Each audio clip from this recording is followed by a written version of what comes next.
ഇവൻ കത്തിയടുത്ത് കാണിച്ച് മിണ്ടരുത് മിണ്ടരുത് കൊന്നുകളെ ഞാൻ കൊന്നുകളയുമെന്നും പറഞ്ഞു കേട്ടോ. മിണ്ടാനും അന്നാക്ക് കുത്തിപ്പിടിച്ച പിന്നെ ഇവിടെ പിടിച്ച് പിന്നെ എന്തെങ്ങനെയാ ഞാൻ വർത്താനം പറയുന്നത്. പിന്നെ അടുക്കളയിൽ കൂടെ കയറിയത് കേട്ടോ. ഈ നെല്ല് തുറന്നില്ല ഇങ്ങനെ ഞെക്കി അങ്ങ് പിടിച്ചു. അപ്പൊ ഈ കൈയും ഈ പെടലിയും വായും കൂടെ അങ്ങ് പൊത്തി കേട്ടോ. അപ്പോഴേ ഞാനല്ല ആരായാലും അന്നേരം തീർന്നു പോയ. അവിടെ വിളിക്കുന്നു, മേലെ വിളിക്കുന്നു, പടിഞ്ഞാറേ വീട്ടിൽ ഉച്ച നേരം വലിയ എല്ലാരും ചോറ് കഴിച്ചേച്ച് ഉറങ്ങുന്ന സമയം ആരും ഇല്ല. കൊന്നെങ്കിൽ അങ്ങ് കൊന്നേ ഉള്ള. ആയുസിന്റെ ബലം കൊണ്ട് മാത്രം രക്ഷപ്പെട്ട ഒരു അമ്മ, അങ്ങനെ ഒരു അമ്മയുടെ വാർത്തയാണ് ഞാനിന്ന് പ്രേക്ഷകരുമായി പങ്കുവെക്കുന്നത്. ഒരു താന്തോന്നി, അവനെ അങ്ങനല്ല പറയേണ്ടത്, ഒരു പരമനാറി അവൻ കാരണം ഇപ്പോൾ ആ അമ്മ ഒരു തീരാരോഗിയുമായി മാറി. സംഭവം മറ്റൊന്നുമല്ല, ഈ കഴിഞ്ഞ 2-3 ദിവസത്തിനുള്ളിൽ പത്തനംതിട്ട ഇലന്തൂരിൽ, ശരിക്കും പറഞ്ഞാൽ ഓമല്ലൂർ അല്ലേ, നെടുകാലയിലെ ഒരു അമ്മയുടെ കഴുത്തിൽ കൊണ്ടുവന്ന് കത്തി കാട്ടി അമ്മയുടെ കഴുത്തിനൊക്കെ കുത്തിപ്പിടിച്ച് അമ്മയുടെ കഴുത്തിൽ കിടന്ന സ്വർണ്ണമാലയൊക്കെ കവർന്നുകൊണ്ട് പോയ ആ ഒരു അമൽ അഗസ്റ്റിൻ എന്ന് പറയുന്ന ഒരു സാമദ്രോഹി എന്നോട് ചോദിച്ചു, പിന്നെ തേങ്ങ വെട്ടാൻ വന്ന മണിയുടെയും ശശിയും പറഞ്ഞു വിട്ടാന്ന് പറഞ്ഞു. മണിയും ശശിയും പറഞ്ഞു. അത് കൂടെ തേങ്ങ വെട്ടാൻ വരുന്ന ആളാണോ? ഇവിടെ ഒന്നും തേങ്ങ ഇല്ല. ഞങ്ങൾ എത്രയോ കാലം കൊണ്ട് തേങ്ങ കള്ളത്തരം പറഞ്ഞ വന്നത്. അപ്പം ശശി ആശാരിയാൽ അവിടെ താമസമില്ല. പകലവിടെ വൈകിട്ടും അവിടെ കിടക്കും. ഇത് പറഞ്ഞിട്ട് അമ്മയുടെ അടുത്തോട്ട് വന്നോ? അവനിങ്ങനെ എൻ്റെ അടുത്ത് വന്നില്ല, അവിടെ നിന്നോണ്ട്. ഞാൻ തുണി കഴിവല്ലയോ. എന്നോട് ചോദിച്ചത് പിന്നെ ഈ ശശിയും പിന്നെ മണിയും ആരാ? ഞാൻ പറഞ്ഞു അങ്ങനെ ഒരാളില്ലെന്ന് പറഞ്ഞു. ആദ്യം ഞാൻ ഇങ്ങനെ പറഞ്ഞു അങ്ങനെ ഒരാളില്ല. പിന്നെ കിഴക്കോട്ടും പടിഞ്ഞാട്ടും ഇങ്ങനെ ലാലല്ല പാടി എന്താ ചെവി വെച്ചോണ്ട് നടക്കുമല്ലോ. ഇല്ല മരം ഉണ്ടല്ലോ, ആഞ്ഞലി മരം, വീടിൻ്റെ മുൻവശത്ത്. അവന് അവിടെ ഇങ്ങനെ പോയി അങ്ങോട്ടും ഇങ്ങോട്ടും പോയിട്ട് മേലത്തെ കൊച്ചു പശുവിനെ കെട്ടാൻ പോയി. അപ്പോഴും അവൻ ഇങ്ങനെ വെച്ചോണ്ട് നിൽക്കുക, ഫോൺ ചെയ്യുക. അവിടെ കേൾക്കാനായിരിക്കും ഇങ്ങനെ ഫോൺ ചെയ്യുന്നു, ഇങ്ങനെ വെച്ചോണ്ട് നിൽക്കുന്നത്. ഫോൺ ചെയ്തിട്ട് എൻ്റെ അടുക്ക വന്നില്ല സാറേ. പിന്നെ ഞാൻ പറയട്ടെ, ഇങ്ങനെ അവനെ വാഴയുടെ നേരെ ആ കയ്യാലെറമ്പിന് കൊണ്ട് വണ്ടി വെച്ച ബൈക്ക് വലിയ ബൈക്കൊന്നും അല്ല, എന്നിട്ട് അവിടെ വെച്ച് നൽകാൻ ഇങ്ങനെ നല്ല പാടി ഇങ്ങനെ നടക്കുവാന്ന്. ഇവിടെ ആരും ഇല്ല. ഞാൻ കുളിച്ചെന്തോ ചെയ്തോ, ഞാനിഞ്ഞ് ഇതിനോട് ഇങ്ങനെ പറഞ്ഞിട്ട് ഞാനിഞ്ഞ് കയറി പോകുന്നു. ഇടിയിലും അടുത്തേക്ക് ഞാൻ എന്തോ ചെയ്തു, ഈ വലിയ കയറ് വടത്തില്ല, സെറ്റി അവിടെ കിടപ്പുണ്ട്. പകരം പിള്ളേരില്ലെങ്കിൽ ഞാൻ അവിടെ കിടക്കും. ആരെങ്കിലും ഒന്ന് വന്നാലേ എഴുന്നേറ്റ് വരാൻ വയ്യ. കട്ടിലേ കിടന്ന് ഈ നട്ടലിന് വേദനയായിട്ട് ഒരു 10-25 വർഷമായി. അകലിച്ച് നടക്കാൻ വയ്യ. എന്നിട്ട് പിന്നെന്തോ ചെയ്തോ, ഞാൻ അവിടെ അങ്ങ് കിടന്നു. ഒരു 2-2:30 ആയപ്പോൾ മേളത്തെ വീട്ടിൽ നിന്നല്ല അവിടെ നിന്നാണ് പാല് വാങ്ങിക്കുന്നത്. കുപ്പി എടുത്തോണ്ടിരുന്ന് പാല് കഥവ് തുറന്ന് പാലിന് പോയി. പാല് മേടിച്ചോണ്ട് വന്നപ്പോൾ ഒന്നും പിന്നെ ഈ റോഡിലില്ല. അപ്പം മേളത്തെ മരം വെട്ടുന്ന ഒരു ചെറുക്കൻ അവിടെ ചീറ്റടിക്കാൻ പോയി മേലെ വീട്ടിൽ അയ്യത്ത്. അവനെ കണ്ടുകൊണ്ട് അവൻ കീപ്പോട്ടിഞ്ഞ് വലിഞ്ഞു വണ്ടി അവിടെ വെച്ച് കേട്ടോണേ. വെച്ചപ്പോൾ എന്നൊന്ന് പറയുന്നു, ഞാൻ കണ്ടില്ല. ഞാൻ ഈ പാല് കൊണ്ടുവന്ന് അടുപ്പേ വെച്ച് ഗ്യാസേ വെച്ച് കാച്ചി വെച്ചിട്ട് ഞാൻ എന്തോ ചെയ്തു, കാര്യമില്ലെങ്കിൽ ഞാൻ കഴിക്കാൻ വലിയ മടിയാണ്.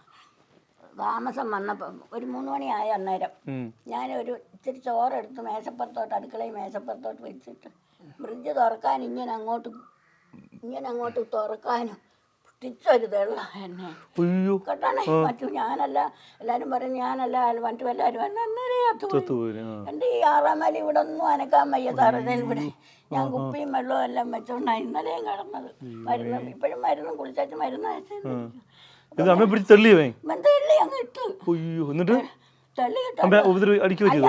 അടിച്ചതില്ല, ഇങ്ങനെ ഞെക്കി അങ്ങ് പിടിച്ചു. അപ്പൊ ഈ കൈയും ഈ പെടലിയും വായും കൂടെ അങ്ങ് പൊത്തി കേട്ടോ. അപ്പോഴേ ഞാനല്ല ആരായാലും അന്നേരം തീർന്നു പോയത്. എന്നിട്ട് എന്തോ ചെയ്തു, പിന്നെ ഞാനിങ്ങനെ കിടക്കുമല്ലോ അവിടെ തറയിലങ്ങ് കിടക്കുക ഈ ബ്രിഡ്ജിന്റെ മുന്നേ കിടന്നോണ്ട് എനിക്ക് നാക്കെടുക്കാൻ വയ്യ. ഞെക്കി വർത്താനം പറയാൻ വയ്യ ഇപ്പോഴും. എന്നിട്ട് ഞാൻ കമന്ന് കിടക്കുക അവിടെ. ആരോട് പറയാനാ, വീട്ടിൽ ആളില്ല. ഒരു തരത്തിൽ ഞാൻ വീണ് പൊങ്ങി എണ്ണീച്ചപ്പോൾ ഇവനെ അടുക്കളയിൽ കൂടെ കയറിയത് കേട്ടോ. ഈ നെല്ല് തുറന്നില്ല. ഈ അടുക്കള ഞാൻ തുറന്നിട്ട് ചോറെടുത്തില്ലെന്ന് പാലും മേടിച്ചു അവിടെ തുറന്നിട്ടിട്ട് വെട്ടമുണ്ടല്ലോ എന്നോർത്ത് ഞാൻ കറി അങ്ങോട്ട് എടുക്കാൻ ചെന്നപ്പോഴത്തേവൻ എന്നെ തള്ളി അങ്ങ് ഇട്ടല്ലോ. പിന്നെ എനിക്ക് ബോധമുണ്ടോ. എന്നിട്ട് പിന്നെ ഇത് പൈസ സ്വർണ്ണം എടുത്തോണ്ട് പോയോ? ഈ 1.5 പവന്റെ മാല എടുത്തോണ്ട് പോയി. അയ്യോ കേട്ടോ. അമ്മ മാല പൊട്ടിച്ചിട്ടോ? ഇല്ല, കഴുത്തിന്ന് ഊരുന്ന മാലയാ. കഴുത്തേന്ന് ഊരിയെടുക്കുന്ന മാല. അപ്പൊ ഇവൻ എന്ത് ചെയ്യാ, അപ്പുറത്തെ പടിഞ്ഞാറ വീട്ടിൽ പട്ടിയുണ്ട്, അതിനെ അഴിച്ചു വിട്ടു. അത് കിടന്ന് കുരയ്ക്കുന്ന കേട്ട് ഞാൻ പൊങ്ങി എണ്ണീച്ച് മുറ്റത്ത് അവിടെ വിളിക്കുന്നു, മേലെ വിളിക്കുന്നു. പടിഞ്ഞാറ വീട്ടിൽ ഉച്ച നേരം വലിയ എല്ലാവരും ചോറ് കഴിച്ചേച്ച് ഉറങ്ങുന്ന സമയം ആരും ഓരോ. പിന്നെ അതെല്ലാം കഴിഞ്ഞ് എനിക്ക് നാക്കെടുക്കാൻ വയ്യ. മേളിൽ ചെന്ന് പിന്നെ പ്രസാദം എന്ന് പറഞ്ഞ അവിടുത്തെ അവനെ വിളിച്ചപ്പോൾ ആരാ അവിടെ കേൾക്കത്തില്ല. 3-ാമത്തെ തവണ ഒരു പിള്ളേർ കേട്ട് എന്തോ ആയിരുന്നെന്ന് ചോദിച്ചപ്പോൾ ഞാൻ പറഞ്ഞു എന്നെ ചെറുക്കം മാല പറിച്ചുകൊണ്ട് പോയി എന്നെ ഇങ്ങനെ തള്ളി താഴെ ഇട്ട് എന്ന് പറഞ്ഞു. എനിക്ക് വർത്തമാനം പറയാൻ വയ്യ അന്നേരം കേട്ടോ. ഇപ്പോഴും എനിക്ക് ഒരു ശരീരം ഒന്ന് ഉണ്ടെന്നേ ഉള്ളൂ. അങ്ങ് ചത്ത ജീവിതം ഇല്ലായി. നമുക്ക് അത്യാവശ്യം കാണിച്ച് മിണ്ടരുത് കൊന്നുകളെ, ഞാൻ കൊന്നുകളയുമെന്നും പറഞ്ഞു കേട്ടോ. മിണ്ടാനും വാണാക്ക് പിന്നെ എന്തെങ്ങനെയാ ഞാൻ വർത്തമാനം പറയുന്നത്?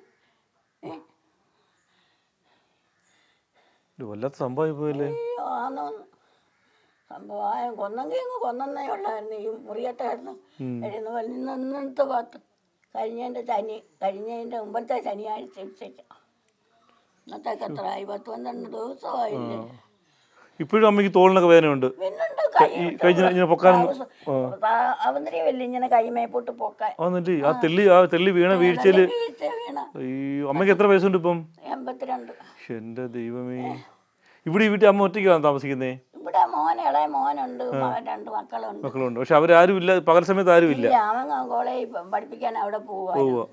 ആ സമയം നോക്കി പിന്നെ ഇവിടുത്തെ എല്ലാ കാര്യങ്ങളും അവൻ വാച്ച് ചെയ്യാൻ ആദ്യം വന്നത്. ഇങ്ങനെ റോഡ് നിങ്ങളെ വാച്ച് ചെയ്യാൻ നടന്നപ്പോ ഞാൻ മുറിക്കകത്ത് കയറിയില്ലയോ. അടുക്കള വാതില് തുറന്നിട അടിക്കും മോളിക്കുമായിട്ട് 2 കഥവ മുറിക്കഥ. എന്നിട്ട് നീ കയറി വന്ന ഞാൻ കണ്ടില്ല. ഞാൻ ചോറ് കഴിച്ചോ അതുമില്ല. എന്നെ അവൻ താഴെ ഇട്ടേ പിന്നെ എനിക്ക് എൻ്റെ ശരീരം പോകുന്നില്ലായിരുന്നു കേട്ടോ. ഇത് കണ്ടല്ലോ, ഈ അമ്മയ്ക്ക് തന്നെ എഴുന്നേറ്റ് പോലും നിൽക്കാൻ വയ്യ. അമ്മയ്ക്ക് ഈ കൈ ശരിക്കും പൊക്കാൻ വയ്യല്ലേ? ഇങ്ങനത്തെ വരത്തുള്ളൂ. ബ്ലൗസും ഒക്കെ ഇടാൻ വലിയ ബുദ്ധിമുട്ടാ. അയ്യോടാ. എന്നിട്ട് ഈ ഭാഗത്തോ വയറിന്റെ ഇവിടെ എല്ലാം മരുന്ന് ഞാൻ തേച്ചാ കുളിച്ചും അല്ലാതെ എല്ലാം മരുന്നും തേച്ച് ഇങ്ങനെ നടക്കുക. അതെന്നിട്ട് ആശുപത്രിയിൽ പോയി അവിടുന്ന് കുത്തിവെച്ച് എത്ര എടുത്ത്. എന്തായാലും പോലീസ് അവനെ പിടിച്ചതിൽ ആശ്വാസം. മാല ധരിച്ചിട്ട് അമ്മയ്ക്ക് മാല കിട്ടും. കോടതി പോകാൻ കിട്ടത്തുള്ളൂ അല്ലേ? എന്തായാലും കണ്ടല്ലോ, ഇതുപോലെയുള്ള ഒരുപാട് അമ്മമാർ ഒറ്റയ്ക്ക് ഇങ്ങനെ വീട്ടിൽ കഴിയുന്നുണ്ട്. പക്ഷേ അവിടെയൊക്കെയാണ് ഈ കള്ളന്മാർ പതിയിരുന്ന് ഈ അമ്മമാരെ ആക്രമിക്കുന്നതും. സത്യത്തിൽ ഞാൻ ആദ്യം പറഞ്ഞല്ലോ, ഈ അമ്മയുടെ ആയുസിന്റെ ബലം കൊണ്ട് മാത്രം രക്ഷപ്പെട്ടു. ഇല്ലെങ്കിൽ ആ തള്ളിയുടെ സമയത്ത് തലയിടിച്ച് എന്തെങ്കിലും സംഭവിച്ചു പോലും, ഇല്ലെങ്കിൽ അവൻ ആ കത്തി കൊണ്ട് കുത്തി കൊലപ്പെടുത്തിയിട്ട് ആ മാല കവർന്നുകൊണ്ട് പോയിരുന്നെങ്കിൽ ഒരുപക്ഷെ ഇങ്ങനെ നമ്മളോട് സംസാരിക്കാൻ പോലും ഈ അമ്മ ഒരുപക്ഷെ ജീവനം ഉണ്ടാവില്ലായിരുന്നു. എന്തായാലും ഒരു കാര്യം നമുക്ക് പറയേണ്ടി വരും. ഇങ്ങനെയുള്ള അമ്മമാരെ തിരക്കി നടക്കുന്ന ഈ കള്ളന്മാരുള്ള നാട്ടിലാണ് നമ്മൾ ജീവിക്കുന്നത്. ഇവിടെ ഈ 80 വയസ്സ് കഴിഞ്ഞ അമ്മമാർക്ക് പോലും സ്വസ്ഥമായി ഒന്ന് വീടിനുള്ളിൽ കിടന്ന് ഉറങ്ങാൻ പറ്റാത്ത സാഹചര്യമാണുള്ളത്. പക്ഷേ പോലീസ് കൃത്യസമയത്ത് ഇടപെടുകയും പ്രതികളെ പിടിച്ചതിൽ ഒരുപാട് സന്തോഷമുണ്ട്. പോലീസിന് ഒരു ബിഗ് സല്യൂട്ട് നൽകുകയാണ്.